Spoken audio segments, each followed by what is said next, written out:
Welcome to the Amazing Applications Podcast. This is the podcast for Microsoft business applications builders making amazing applications that everyone will love.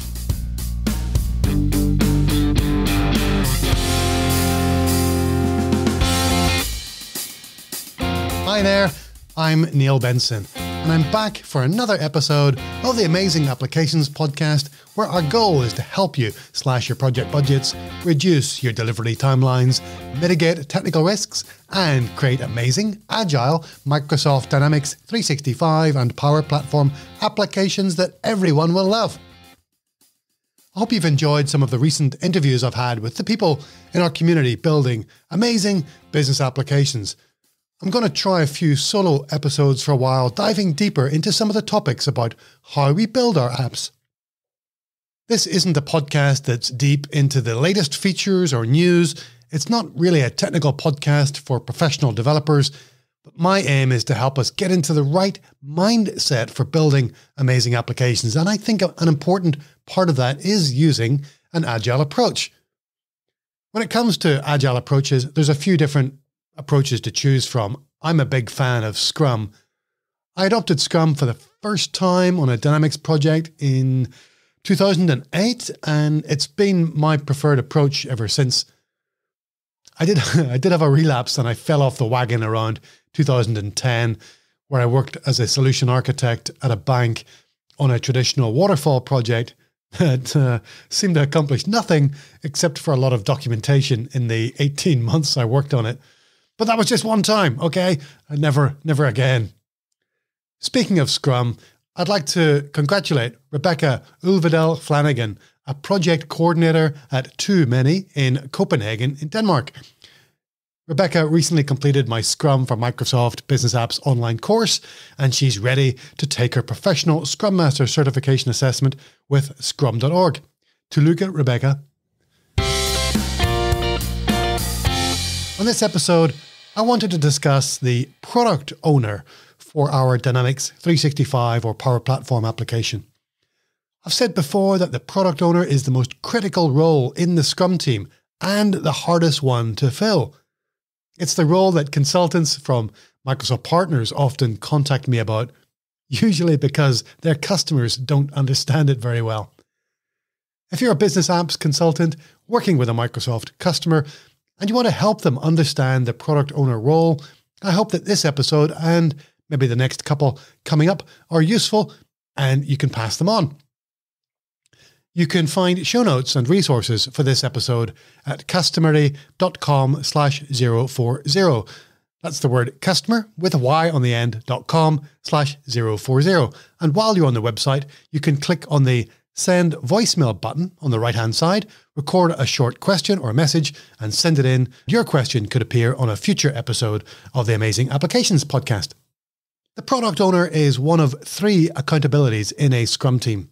The others are developers and the Scrum Master, but we'll focus on the product owner in this episode. The product owner is responsible for maximizing the value of the application by developing the product goal and managing the product backlog. Now, the approach of one product manager compared to another varies widely between individuals, between organizations, depending upon the application you're trying to build, how large or complex it is, and the previous experience of the person who's in the product owner role.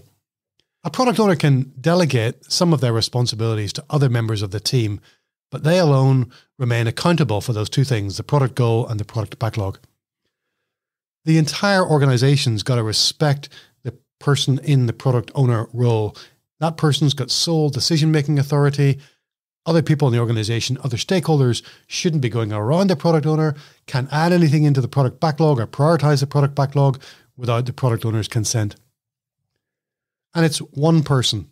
It's not a committee or a team or a group, although I've got a good example of that I'll share with you in just a moment. It's got to be just one person. Product owners in other industries for other products are often known as product managers. Think of Panos Panay at Microsoft, who's just launched Windows 11. He's a professional product manager. That's his job. It's his career. He specializes in product management. He's been trained in it.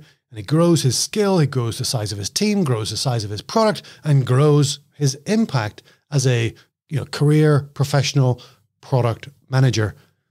That's quite different to most product owners that I've worked with, at least in my Dynamics 365 and Power Platform projects. Our product owners are almost always first-time product owners. They've never held that responsibility before.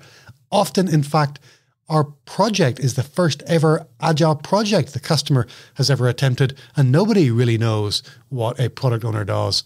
It might be their first time using Scrum. It might be their first time using Microsoft Business Applications. So there's a lot going on, a lot of new stuff happening in the life of these first-time product owners.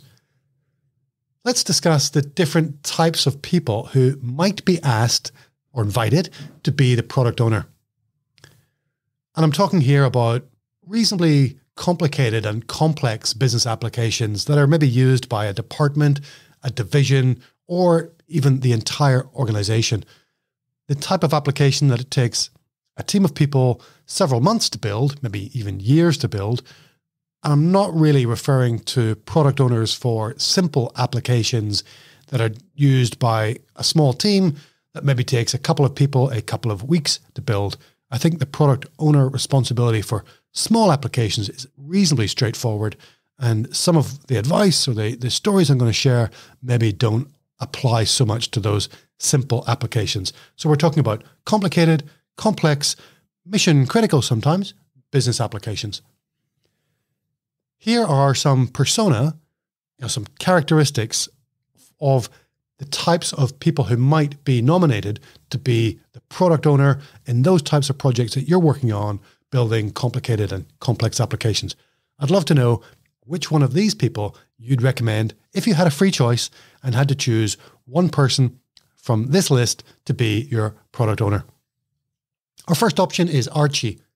Archie is a business analyst or a systems analyst from the IT department.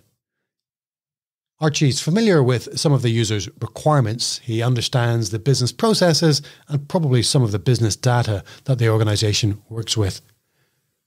He's got some experience working on projects before, so he knows how to manage requirements.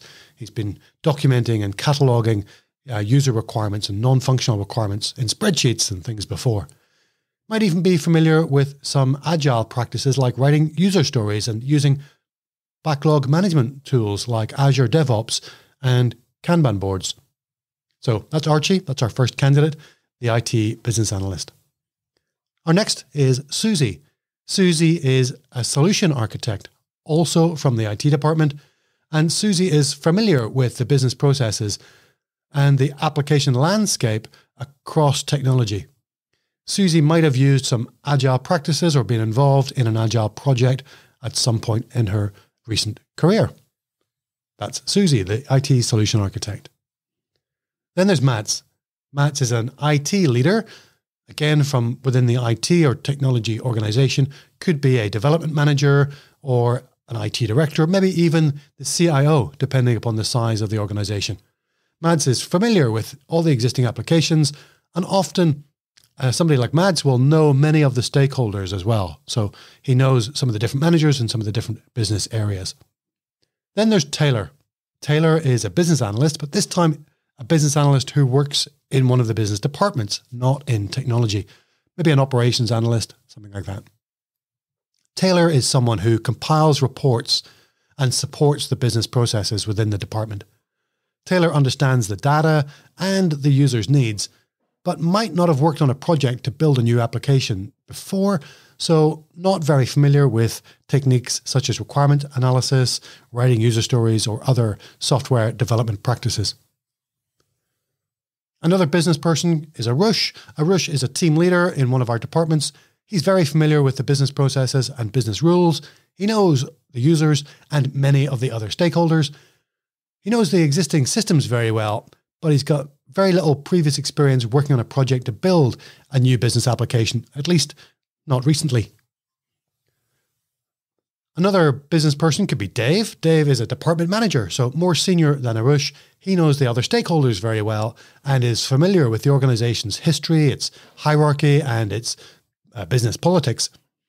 He knows the current system and probably relies on it to help him run his department. Dave might have had some prior experience working on an IT project before. And he's familiar with the organization's goals and its targets, certainly the ones in his department at least. Then there's Chris. She is a divisional director or maybe a vice president. She's a senior stakeholder for the application. She's got a lot of influence with the other senior stakeholders and the leaders across the organization. She's very familiar with the organization's goals and strategy, but it's been a while since she worked on an IT project. Our eighth candidate is Leslie. Leslie is a chief officer. That could be a chief finance officer, revenue, marketing, operations officer, and so on. She's possibly the sponsor for the application and worked on the business case to review it and get it approved. She's helped the organization define its business strategy and its goals, and she's got influence over almost all the other stakeholders. Our ninth candidate is Sam. Sam is actually an outside contractor. She's a consultant product owner. She's consulted with the organization for a couple of years. She's connected to the senior leadership team and probably knows them from a previous position. She's worked on several business applications projects for other organizations, and she knows a few of the stakeholders and is somewhat familiar with the business goals, processes, and systems. That's Sam. She's our consultant product owner. Lastly, we have Mike. Mike is a senior project manager. Big difference about Mike is he doesn't work for the customer organization. He works for the Microsoft partner who's going to be implementing Dynamics 365 and the Power Platform. Mike has worked with this customer organization before, and so he knows something about their systems, their people, and their processes. So those are our 10 candidate product owners. Who would you recommend? Archie, the business analyst, Susie, the solution architect, Matt, the IT leader, Taylor, the operations analyst, Arush, the team leader, Dave, the department manager, Chris, the divisional vice president, Leslie, the CXO, Sam, who's a consultant product owner, or Mike from the Microsoft partner. I wonder which of those personas would make the best product owner. There's no right answer here. I think your project could probably succeed with just about any of these candidates as your product owner, but not one of them is perfect. Generally though, I've found that if you're building business applications, product owners from the IT or technology departments are not ideal, probably far from ideal actually.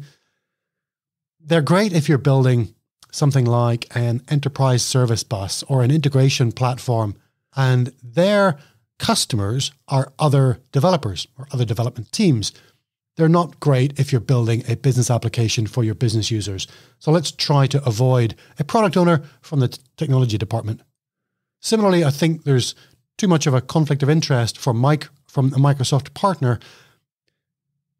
Having him act as the product owner, he's got too much of a vested interest in maximizing the goals of that Microsoft partner organization and not the customer organization. So having the Microsoft partner supply the product owner for your business applications project normally doesn't work out very well either. The more senior, experienced candidates are likely to have greater decision-making authority, which we've said earlier on is really important for a product owner. They're going to be more familiar with the organization's goals and strategy, which is great, and they're going to have the trust of the other stakeholders. But often they're not going to be as familiar with the business processes and rules, the existing systems and the business data, and they're probably not close enough to the users to know what they want and need. I've found one of the biggest constraints of a very senior or experienced product owner is their availability. Not many Microsoft customer organizations can release a senior manager, a VP, or an executive so that they can spend at least 50% of their time devoted to product ownership in our Scrum team. That's a big ask, and it doesn't often happen in a Microsoft customer organization. Less experienced, less senior candidates are likely to be closer to the users, have an in-depth understanding of their business processes and the business rules. They know quite a lot about the existing applications and the business data. It's also likely that we can free up their capacity and devote their time to our business applications project.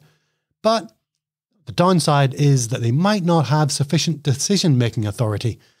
They probably don't have the complete trust of the senior executives in the organisation, who might not even know our candidate at all. And they probably don't have sufficient influence with the other stakeholders who are also probably senior to them.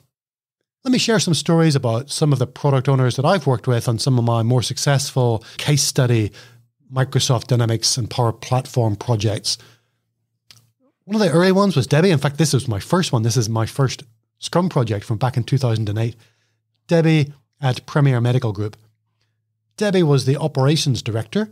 She had a very senior role. She sat on the board. She was trusted by them to lead the operations department, which operated the contact centers, and well trusted both by the board of directors and the outside investors. So they had some venture capital investors sitting on the board, trusted Debbie to do a good job. Trouble was that Debbie didn't have sufficient capacity. She wasn't in the same building. She was in the same city at least, but didn't have sufficient capacity to devote a lot of time to the Scrum team. She was supported by Ben, who was quite a junior business analyst at that time. He's gone on to do great things, but some of Ben's decisions in the cut and thrust of the day-to-day decision-making that the product owners got to do probably didn't align perfectly with the way Debbie would have called it. That led to some changes in the product backlog, so some decisions getting reversed or amended after an increment has been built. But overall, it worked pretty well. So good combination, senior executive stakeholder supported by a business analyst. Another example is Peter at Guy's and St. Thomas's Hospital. Peter was a senior engineer from the medical physics department and trusted by the department head to lead a pretty small project to build a relatively complicated but not an overly complex application to manage the assets, like all the medical devices and machines across the hospital. He led a small Scrum team of just 2 developers, myself and Greg. Shout out to Greg if you're listening. And devoted about half of his time to the project while holding down his day job. Peter sat with us in the technology department for most of the week and was available to answer questions. So a good example of an operational analyst or maybe a department manager devoting his time to the Scrum project. That worked really well. Then there was Beth at Advantage Solutions. Beth was the director of account services. She looked after all the large supermarkets, and we were building a complicated application, a complex application for scheduling, demonstrations and sampling, free cheese, giving out samples of wine and ham and all sorts of other products in supermarkets. She was senior. She managed most of those accounts for the organization and trusted by all her peers. Great thing about Beth is she was co-located in the same building as our Scrum team in El Segundo in California. Beth was supported by some subject matter experts.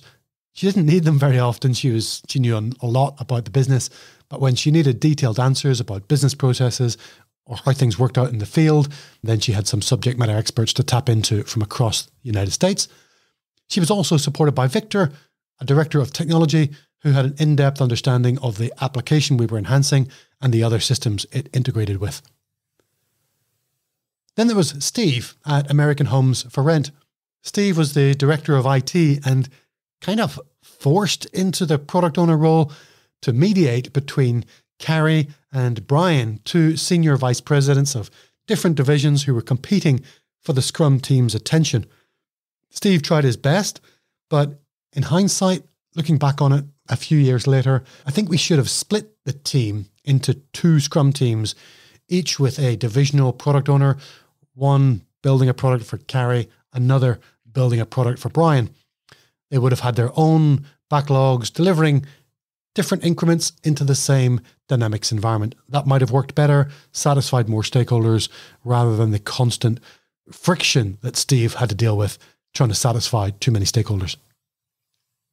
Frida at the University of New South Wales was one of my first product owners here in my projects in Australia. Frida is an example of a consultant product owner hired by John, the Director of Student Services, to lead a multi-million-dollar, multi-year CRM project for multiple departments and faculties across the university. Frida was supported by a project manager, a team of business analysts and subject matter experts. She was dedicated full-time to the program, and she had sufficient character to influence a diverse group of stakeholders. University faculties are notorious for being fiefdoms and running their own little business. Sometimes they have their own technology team. They might have had their own CRM system. And Frida had the unenviable job of corralling them all into a unified vision and direction and CRM system. She did a great job. She had ultimate decision-making authority for the product decisions and a passion for keeping it simple. And as Frida would say, I'm paraphrasing here, but maximizing the amount of work not done, choosing which requirements not to meet, choosing which features we didn't need to build. And my last example is Lizzie at RACQ. Now, Lizzie was one of 3 product owners on the Jupyter project at RACQ. The program spanned 3 internal pillars of RACQ: assistance, insurance, and banking. So we had multiple people with product owner accountabilities. It was, if you like, a product owner committee, which the Scrum Guide and I recommend avoiding, having a team or committee or a group of product owners. In fact, the 3 product owners at RACQ answered to a committee of general managers known as business owners. So there was another layer of decision making. And there was also a technical design authority of IT folks also helping us make technical decisions. So decision making in that kind of environment is often really challenging. Thankfully, Lizzie is a bit of a force of nature and she somehow made it work. She's just got a personality that helps bring clarity to situations. She speaks her mind, she makes decisions, she makes them work. She did a great job as well. My amazing product owners might not neatly match one of the personas exactly. And that's the thing about personas. No one's going to ever match the 10 examples I gave you earlier. But hopefully you got a glimpse of how product owners from diverse backgrounds, diverse experiences, and diverse persona can lead projects to create amazing Dynamics 365 or Power Platform applications. If you're a Scrum Master or a Microsoft consultant, consider the strengths of your candidate product owners or your current product owner and ask yourself how you can coach them to greatness. Perhaps you need to find them a business analyst to support them and free up some of their capacity.